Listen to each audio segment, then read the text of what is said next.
En quoi une intersection est-elle une zone de danger? Selon la définition du code de la route, une intersection est un lieu de jonction ou de croisement à niveau de deux ou plusieurs chaussées, quel que soit le ou les angles des axes de ces chaussées. Les intersections sont des zones de conflit potentiel, puisque les différents usagers s'y croisent, y changent de direction, se cèdent le passage. Les intersections présentent souvent des formes très différentes selon la configuration des lieux ou selon les circonstances locales. La forme la plus commune est celle d'une intersection en croix à 4 branches. Les usagers s'y croisent à angle droit. Mais toutes ces intersections n'ont pas cette forme. Certaines sont à 3 branches, en T ou en Y. Dans ce cas, il y a une branche en moins à surveiller, et cela peut sembler plus facile à condition que la visibilité soit bonne. D'autres sont plus complexes et comportent plus de 4 chaussées qui se rejoignent. Ce sont des intersections en étoile. La plus célèbre est la place de l'Étoile à Paris, mais il en existe bien d'autres. Depuis ces dernières années, beaucoup de carrefours giratoires ont remplacé d'anciennes intersections. Ils favorisent la sécurité et la fluidité du trafic. Ils permettent de suivre une direction, de faire demi-tour et en supprimant l'attente à un feu rouge, ils ont amélioré les économies d'énergie. Souvent, le plus simple pour savoir que j'approche d'une intersection est de me fier à la signalisation en place. Des panneaux de direction, des panneaux de priorité, des marquages au sol, comme les flèches directionnelles, sont autant d'indices formels qui annoncent la présence d'une intersection.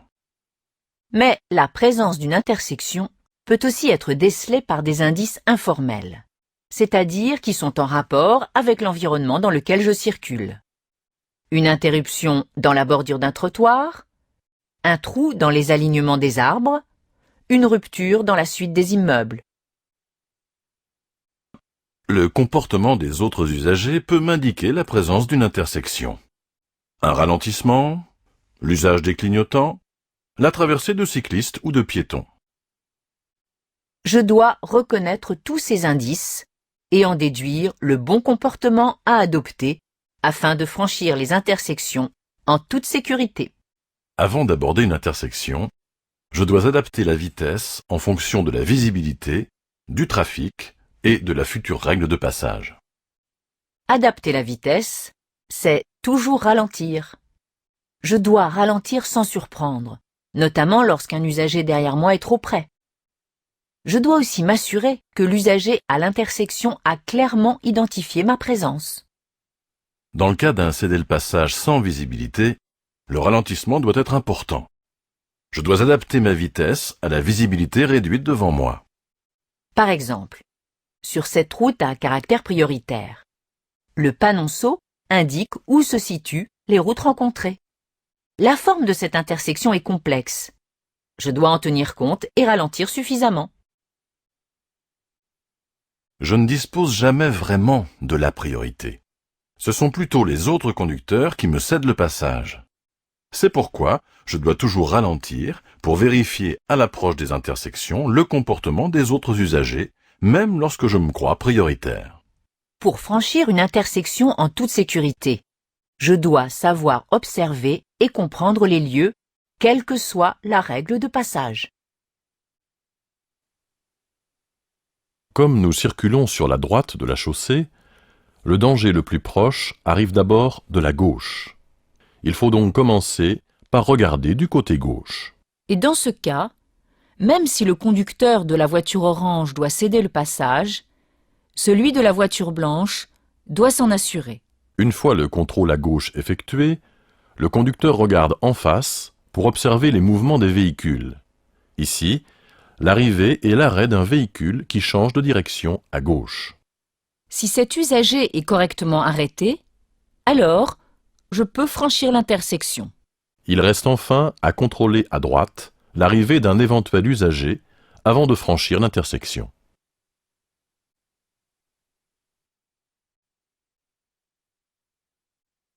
Même à l'approche de cette intersection où le feu est vert, le conducteur doit contrôler chaque rue car la visibilité est masquée. Un deux roues pourrait surgir, par exemple.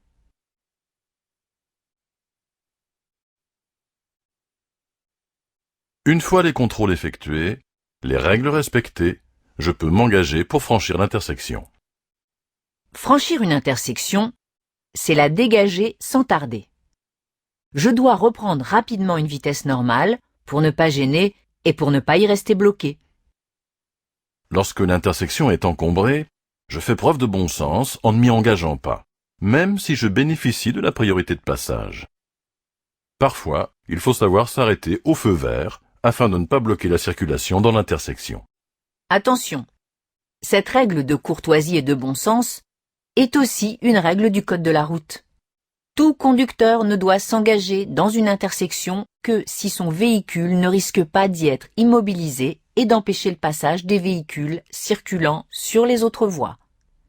Sanction possible, une amende de 4e classe. Dans certaines villes, des marquages quadrillés renforcent cette règle. Les règles du code de la route sont organisées selon la hiérarchie suivante. Les hommes commandent les feux, qui commandent les panneaux. À une intersection, c'est la même chose. Si un agent règle la circulation, il annule et remplace toute la signalisation en place, feux, panneaux et marquage au sol. Je dois donc suivre ces indications. Je m'arrête lorsque l'agent est de face ou de dos, les bras écartés ou un seul bras levé.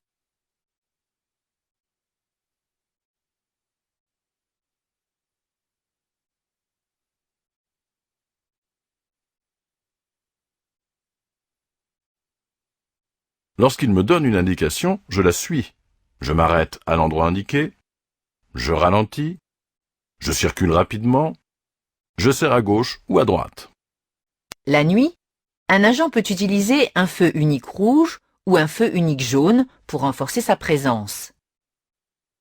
Si l'agent circule à moto, ses indications doivent être suivies de la même manière. Il ne faut pas confondre une intersection de route et une intersection avec un chemin de terre. Généralement, les usagers qui sortent d'un chemin de terre ou d'une voie privée doivent céder le passage aux usagers circulant sur la route principale. Mais dans certains cas, le chemin de terre est ouvert à la circulation publique. Et en l'absence de signalisation, c'est la règle de la priorité à droite qui s'applique. En cas de doute, il est préférable de ralentir lorsque j'aperçois un véhicule qui sort d'un chemin de terre ou d'une voie privée. Je m'assure ainsi du comportement de l'usager. De même, lorsque c'est moi qui sors d'un chemin de terre, je ne m'engage que si la chaussée est libre. Les feux de circulation permettent d'assurer la sécurité des usagers dans l'intersection, de régler les priorités de passage, et ils améliorent la fluidité de la circulation. Hors agglomération, les feux tricolores sont annoncés par ce panneau pour éviter que les usagers ne soient surpris. Il peut être complété par un panonceau de distance. Dans le cas où plusieurs feux se succèdent à moins de 300 mètres, seul le premier feu est signalé par un panneau. Lorsque la situation le nécessite, il peut aussi être complété d'un panneau de limitation de vitesse. En agglomération, l'emploi d'un panneau d'annonce n'est pas nécessaire, sauf si le feu peut surprendre les usagers. Les feux tricolores sont généralement implantés à droite de la chaussée et leur forme est le plus souvent circulaire. Ils sont parfois répétés au-dessus des voies. Je peux ainsi les voir de loin. Ils peuvent aussi être répétés à gauche sur une chaussée à sens unique ou dans le cas d'une circulation à plusieurs voies. La plupart du temps, ils sont disposés verticalement. Le feu rouge est situé en haut, le feu jaune au centre et le feu vert en bas. Exceptionnellement, ils peuvent être implantés horizontalement au-dessus des voies. Dans ce cas, le feu rouge est situé à gauche et le feu vert à droite. Le feu vert est situé en bas. Il autorise le passage. Je peux m'engager avec prudence, sauf si je risque de rester immobilisé dans l'intersection. Le feu du milieu est jaune. Lorsqu'il est fixe, c'est-à-dire non clignotant, il annonce le feu rouge et signifie arrêt obligatoire. Toutefois, lorsque le conducteur ayant pris toutes les précautions nécessaires ne peut plus arrêter son véhicule dans des conditions de sécurité suffisantes, l'arrêt n'est alors plus obligatoire. C'est le cas lorsque le véhicule se situe trop près du feu pour s'arrêter à temps, lorsqu'on est suivi de près ou lorsque la chaussée est glissante. Le feu rouge est situé en haut du feu tricolore. Il signifie interdiction de passer. L'arrêt s'effectue avant la ligne d'effet. Lorsqu'elle est absente, il faut s'arrêter avant le feu ou avant le passage pour piétons s'il existe. Dans certaines intersections, un sas peut être aménagé. Il s'agit d'une zone protégée. Ce sas facilite la circulation des cyclistes de la bande cyclable qui désirent changer de direction dans l'intersection. Je ne dois pas m'arrêter au feu rouge sur ce sas. Un groupe de feux donne des ordres de passage différents selon les voies. Lorsque plusieurs feux tricolores sont groupés et gèrent différents courants de circulation, je dois tenir compte du feu situé à droite de ma voie de circulation.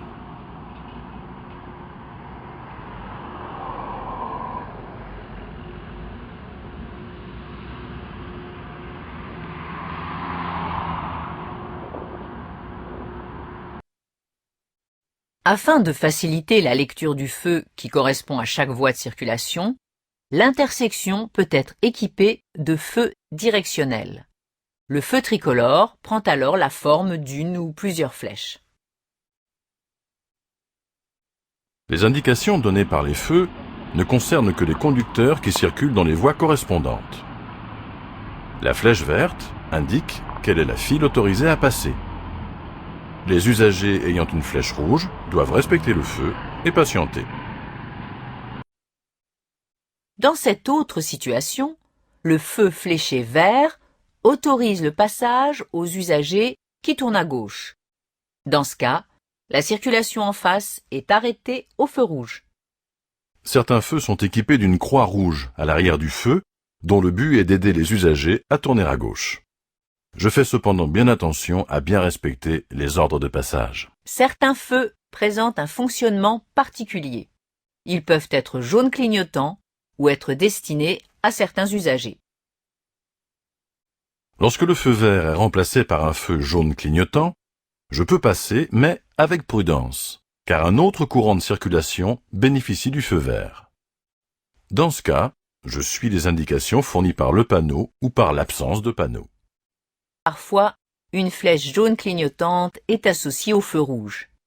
Lorsqu'elle clignote, je peux m'engager à allure réduite dans la direction indiquée tout droit, ou immédiatement à droite, ou à gauche. Avant de m'engager, je cède le passage aux piétons et aux autres véhicules qui, eux, disposent du feu vert.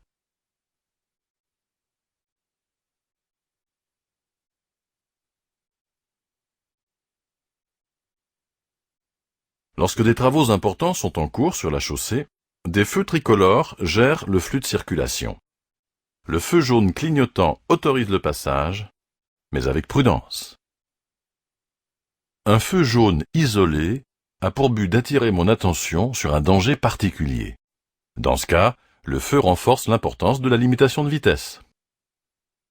Parfois, si les circonstances l'exigent, un feu jaune clignotant peut compléter la signalisation des dangers, des intersections ou des balises. Il s'agit d'un feu de balisage d'alerte permettant d'attirer particulièrement mon attention sur un point dangereux.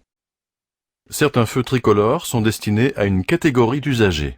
Le feu prend alors la forme d'un cycle ou laisse apparaître le mot bus et ne concerne que la catégorie désignée. Lorsque les feux sont éteints ou clignotants, il existe une règle que je dois connaître et respecter. Tout d'abord, le feu est éteint ou clignotant. Donc, tous les feux de l'intersection le sont aussi. Je dois alors tenir compte du panneau implanté sous le feu tricolore. Ici, le panneau m'informe que je bénéficie d'une priorité ponctuelle. Je peux franchir l'intersection, mais avec prudence, et en m'assurant de la présence ou non d'autres usagers. Lorsque le feu clignote ou lorsqu'il est éteint, je peux trouver implanté sur un feu tricolore un de ces 4 panneaux. Dans cette situation, le feu est éteint, mais il n'y a pas de panneau. C'est donc la règle de la priorité à droite qui s'applique. Les feux bicolores n'ont que 2 couleurs, rouge ou vert, et sont utilisés pour permettre ou interdire un accès aux véhicules ou aux piétons. L'exemple le plus connu, c'est le péage d'autoroute. Mais je peux aussi rencontrer ces feux pour l'accès à un bac, à un ferry-boat ou à un poste de douane. À l'approche d'un passage à niveau, d'un pont mobile, d'une zone de danger aérien ou d'un tramway, la voie peut être coupée par une signalisation, des panneaux, des barrières, une sonnerie et par des feux clignotants rouges qui m'imposent l'arrêt. Les feux d'affectation de voie permettent de modifier le nombre de voies affectées à un sens de circulation. La croix rouge interdit de circuler sur la voie. La flèche jaune clignotante oblige à me rabattre parce qu'elle annonce la diminution du nombre de voies. La flèche verte autorise l'utilisation de la voie. Je rencontre cette signalisation à l'approche des péages autoroutiers, de certains tunnels ou sur des ponts afin d'y réguler le trafic. Dans une intersection réglée par des feux tricolores, les piétons doivent aussi respecter les feux. Deux figurines respectivement vertes et rouges autorisent ou interdisent le passage des piétons. Lorsque le feu pour piétons est rouge, ceux-ci ne doivent pas s'engager car le feu tricolore pour les véhicules est vert. Inversement, lorsque le feu des piétons est vert, le passage des piétons est autorisé et celui des véhicules interdit. Parfois, les feux sont équipés de telle sorte que les piétons peuvent déclencher la mise au rouge du feu pour raccourcir leur attente. Un dispositif sonore peut compléter le feu pour les personnes malvoyantes ou malentendantes. Les voies de tramway peuvent elles aussi comporter un feu pour piétons dont le symbole est le suivant. Lorsqu'il est allumé et qu'il clignote, la traversée des voies est interdite. À certaines intersections signalées par des feux tricolores, un feu complémentaire peut être ajouté pour permettre aux cyclistes de tourner à droite à l'intersection, bien que le feu tricolore soit rouge. Il s'agit d'un feu jaune clignotant. Attention, comme pour la flèche complémentaire d'un feu tricolore, ce dispositif complémentaire permet aux cyclistes de tourner à droite, mais après avoir cédé le passage aux piétons et autres usagers qui, eux, bénéficient d'un feu vert. L'expression « tourne à droite pour cyclistes » peut s'avérer impropre, puisqu'il sera aussi possible de trouver un feu complémentaire permettant aux cyclistes de continuer tout droit, mais uniquement dans les intersections en forme de T. Enfin, lorsque les autorités compétentes jugeront que la mise en place d'un feu complémentaire s'avère trop onéreux pour les finances publiques, il sera possible d'autoriser le tourne à droite cycliste à l'aide d'un simple panneau de type céder le passage, de petite dimension, comportant la figurine cycliste et une flèche directionnelle. Pour comprendre simplement les ordres de passage et les panneaux de priorité, il suffit de savoir que les intersections sont classées en deux catégories. Les intersections où je dois céder le passage et les intersections où ce sont les autres qui doivent me céder le passage.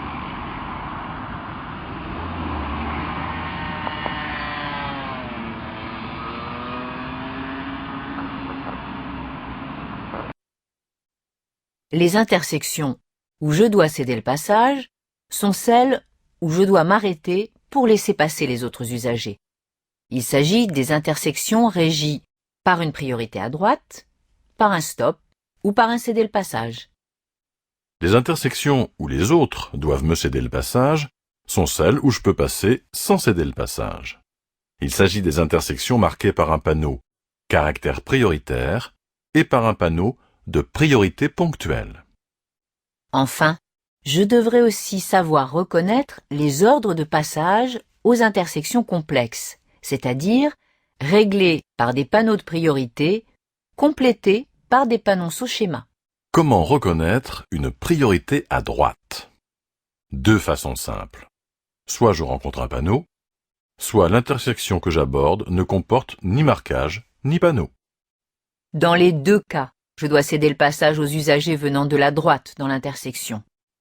Pour cela, je ralentis et si un véhicule se présente, je lui cède le passage.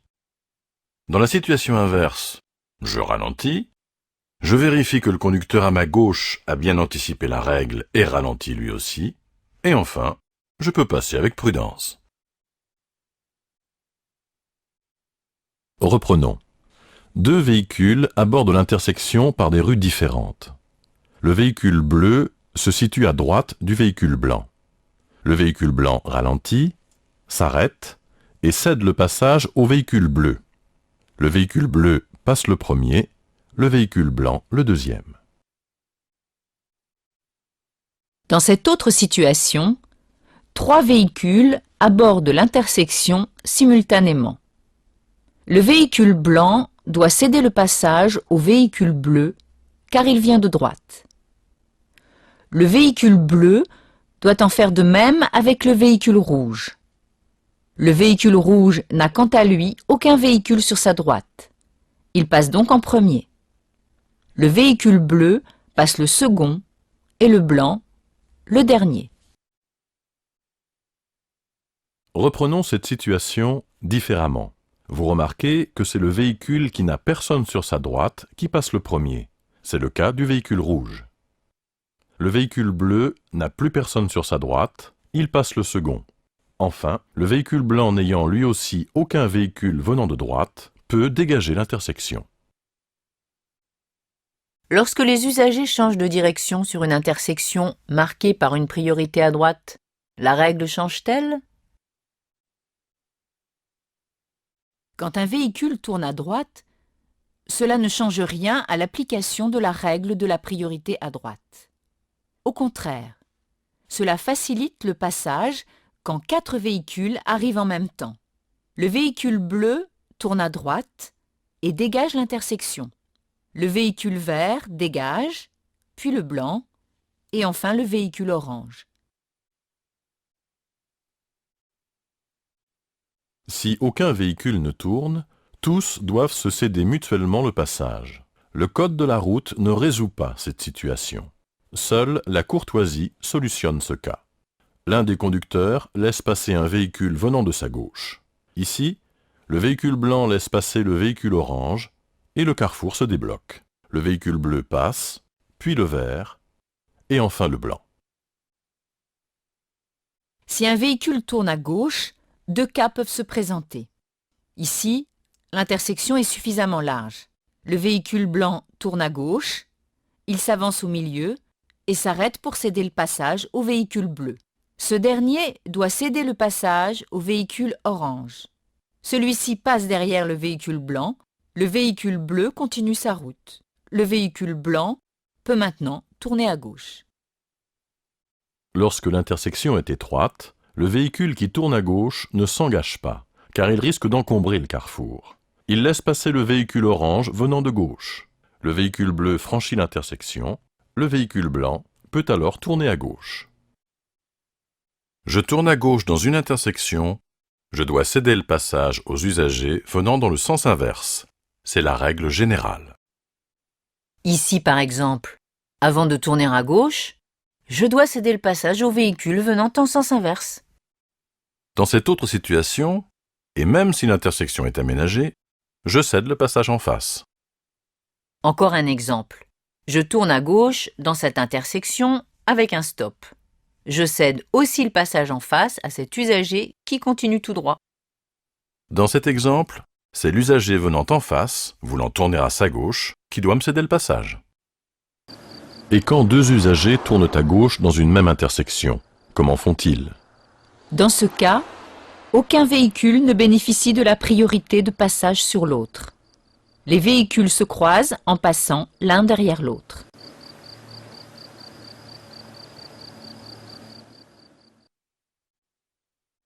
Il existe un cas particulier lié à cette règle, le croisement dit à l'indonésienne. Il s'agit d'une intersection aménagée qui permet aux usagers qui tournent à gauche de se croiser l'un devant l'autre. Mais chaque usager ne peut s'engager à gauche que si la voie réservée à la circulation en sens inverse est libre de tout véhicule.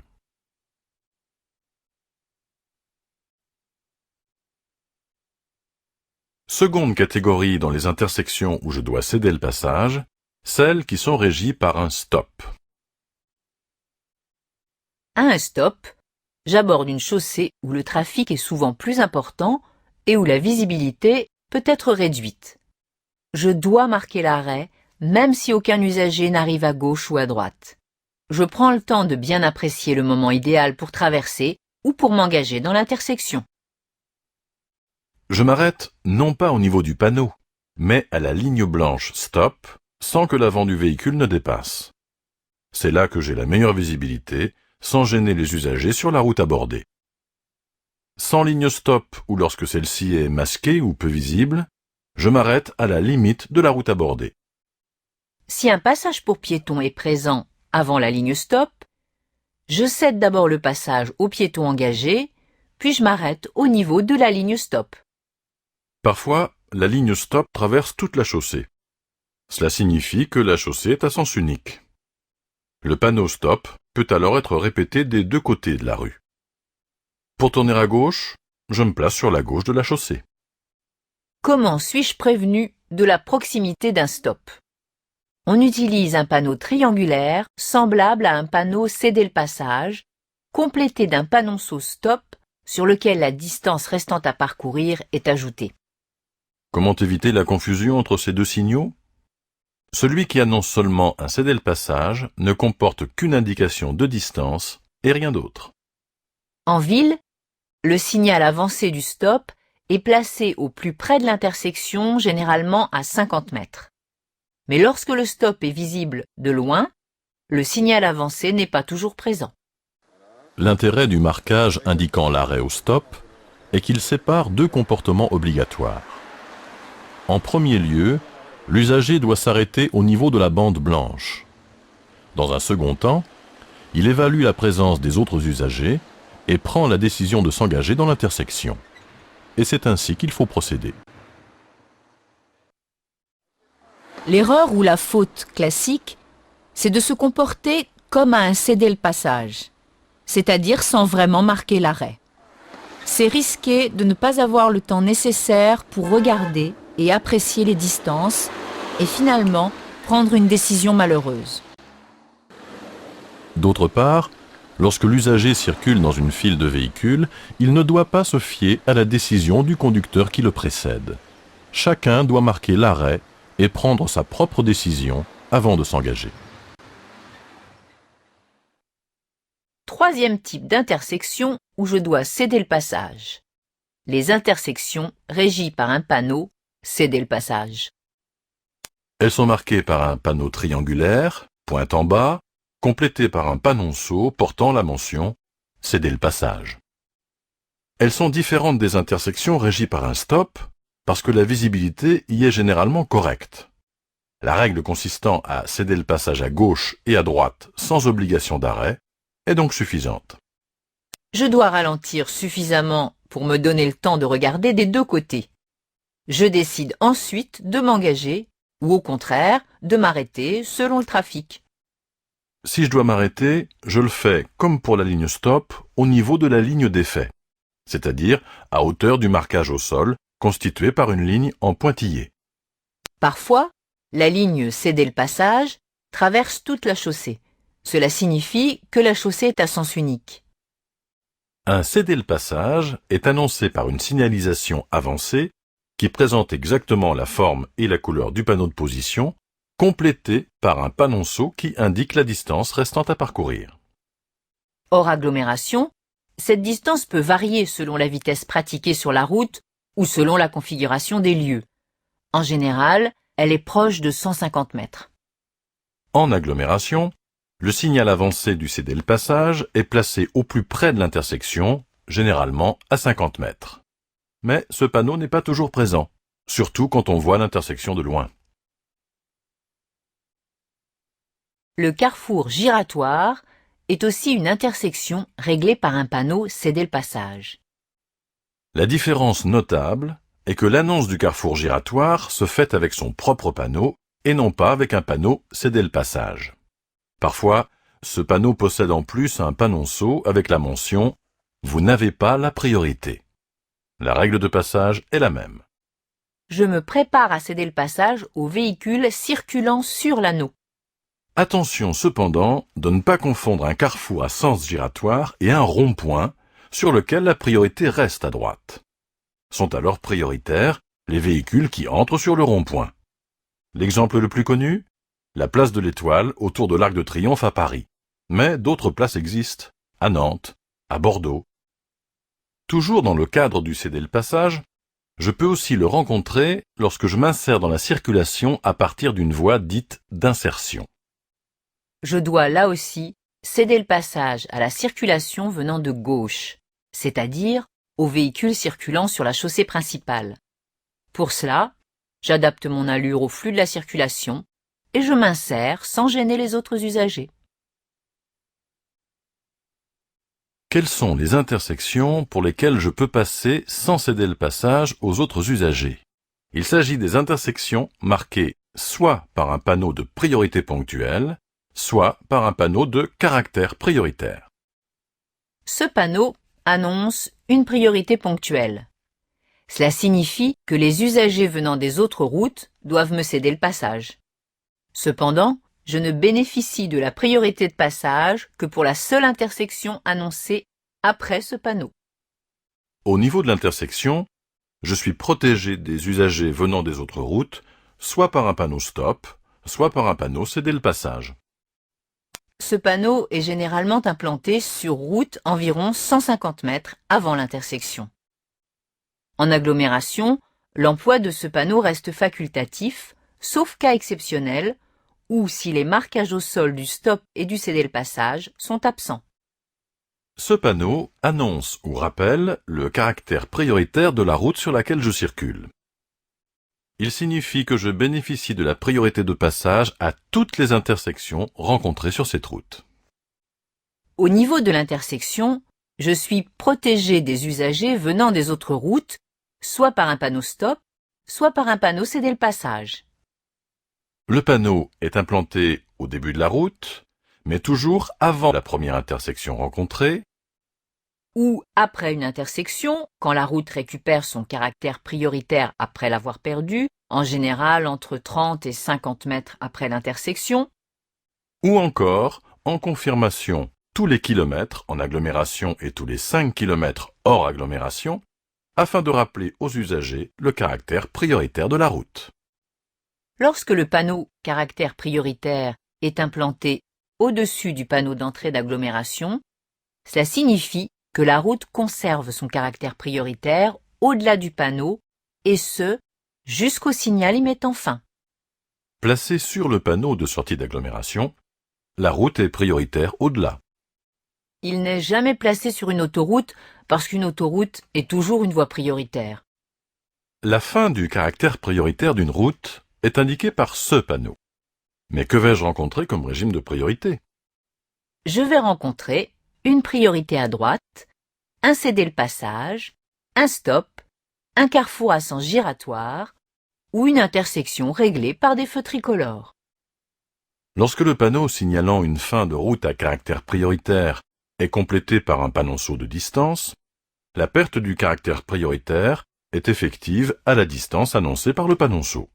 Mais attention, entre le panneau et la perte de priorité annoncée, je peux rencontrer une intersection pour laquelle j'aurai toujours la priorité de passage.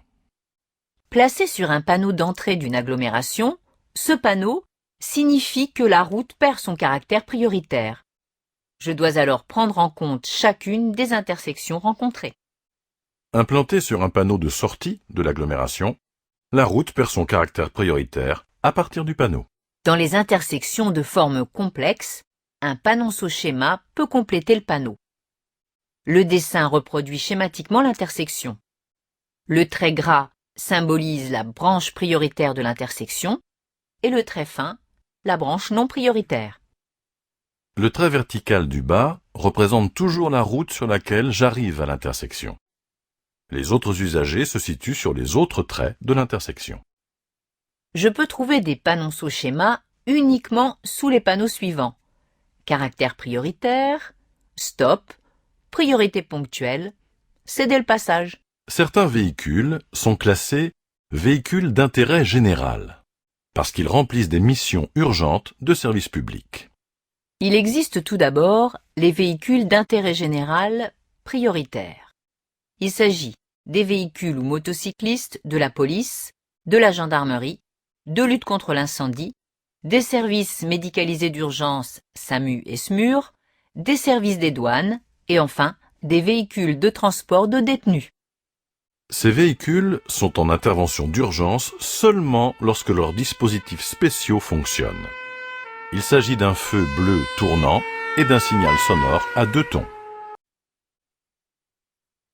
Sur les véhicules de police ou gendarmerie, ces feux bleus peuvent être regroupés sur une rampe et complétés par des feux orangés. Lorsqu'ils signalent leur présence par leurs avertisseurs spéciaux, je dois leur céder le passage aux intersections, faciliter leur progression lors de croisements, ralentir et serrer à droite lors de dépassements et même parfois me ranger. Les véhicules bénéficiant de facilités de passage sont les ambulances, les véhicules d'intervention d'EDF-GDF et SNCF, de transport de fonds de la Banque de France, de SOS médecins et des médecins de garde, des transports de produits sanguins et d'organes humains, des engins de service hivernal et sur autoroute ou route à 2 chaussées séparées, des véhicules de service.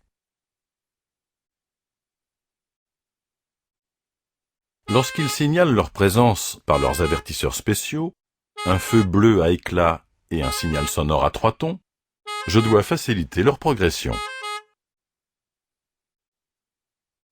Lorsqu'ils me croisent ou me dépassent, je dois ralentir, serrer à droite et même parfois me ranger. Cependant, ces véhicules ne bénéficient pas de la priorité de passage aux intersections. Les véhicules à progression lente sont signalés par un gyrophare de couleur jaune qui signale le danger qu'ils représentent. Ils ne bénéficient d'aucune priorité. Les piétons sont des usagers fragiles et leur présence m'oblige à avoir une conduite prudente. Qui sont-ils? Tous ceux qui se déplacent à pied, bien sûr, et ceux qui utilisent des poussettes, des fauteuils pour personnes handicapées, des vélos et des cyclos poussés à la main, des skateboards, des rollers, des gyropodes. La plupart du temps, pour traverser une chaussée, ils doivent utiliser les passages pour piétons lorsqu'ils sont situés à moins de 50 mètres. Un ou des piétons engagés m'obligent à leur céder le passage. C'est la même chose lorsque je tourne à droite ou à gauche dans une intersection. Mais les piétons peuvent aussi traverser une chaussée lorsqu'il n'y a pas de passage pour piétons et qu'ils en manifestent clairement l'intention. Dans ce cas, c'est à moi d'anticiper et si nécessaire de m'arrêter pour rendre la traversée des piétons plus sûre. Je suis d'autant plus vigilant lorsqu'il s'agit d'enfants ou de personnes âgées. Une aire piétonne est une zone en agglomération dans laquelle seuls les véhicules autorisés circulent et où les piétons sont prioritaires sur ceux-ci, sauf sur les tramways. La vitesse des véhicules est limitée à l'allure du pas. Une zone de rencontre est ouverte à tous les usagers. Les piétons sont autorisés à circuler sur la chaussée sans y stationner et bénéficient de la priorité de passage, sauf sur les tramways.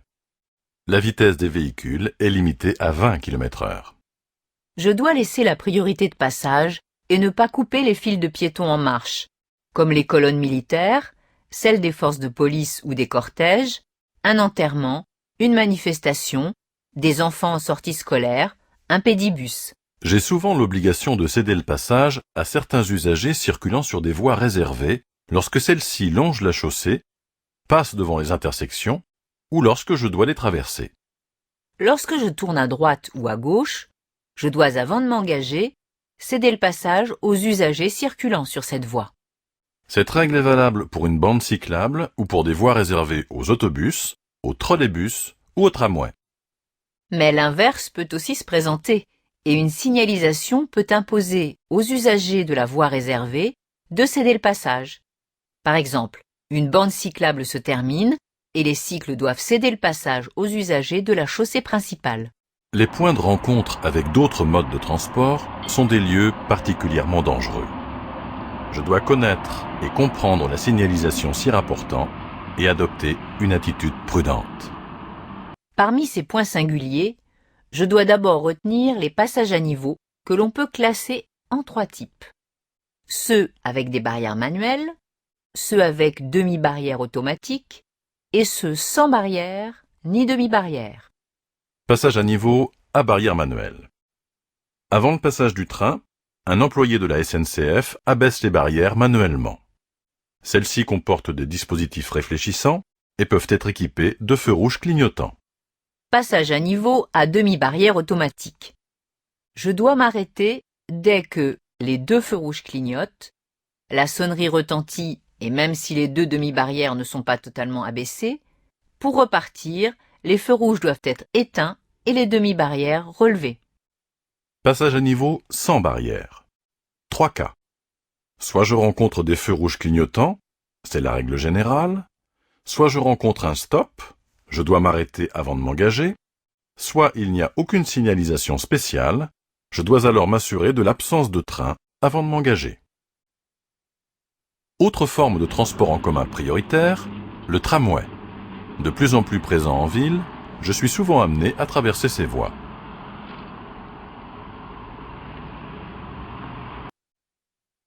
Ce panneau annonce une traversée de voie de tramway. La traversée est munie d'au moins un feu rouge clignotant. Si la traversée ne comporte pas de signalisation lumineuse, ce panonceau « Priorité au tramway » complète le panneau. En signalisation de position, ce panneau indique la proximité des voies. Je dois m'arrêter dès que les feux rouges clignotent. En l'absence de signalisation lumineuse, je tiens compte du panneau complété par le panonceau « Priorité au tramway ». Pour les autobus, à l'intérieur des agglomérations, je dois céder le passage aux véhicules de transport en commun qui signalent leur intention de quitter leur arrêt. Véhicule hybride, à mi-chemin entre l'autobus et le tramway, le trolleybus roule sur pneus et il fonctionne à l'électricité. Un système de perche entre en contact avec des câbles aériens. Les règles de priorité sont les mêmes que celles propres aux autobus. Ce panneau de danger annonce un pont mobile. Le tablier du pont se soulève ou tourne afin de faciliter la navigation fluviale ou maritime. J'arrive à l'entrée d'un pont mobile.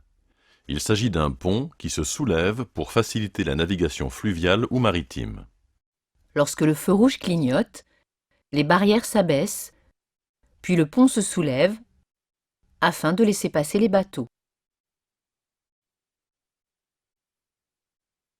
Je pourrai passer lorsque les barrières seront relevées et le feu éteint.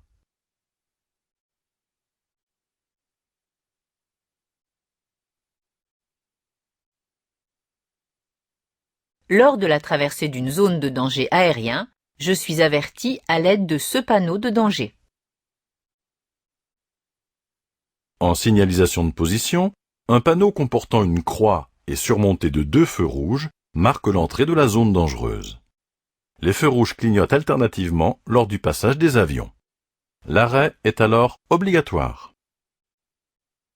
Bien qu'encadrés par des règles précises, des priorités de passage, des signalisations spécifiques, des feux que chacun connaît et que chacun doit respecter, les intersections peuvent présenter bien des dangers. Pourquoi ? Parce que souvent, les règles de base ne sont pas respectées et que bien des usagers n'en font qu'à leur tête, au mépris du danger et des autres usagers. Le bon comportement, c'est toujours et en toute occasion le respect des règles. C'est le seul moyen pour que la sécurité de tous les usagers soit assurée, aussi bien dans le franchissement des intersections que partout ailleurs lorsque je conduis.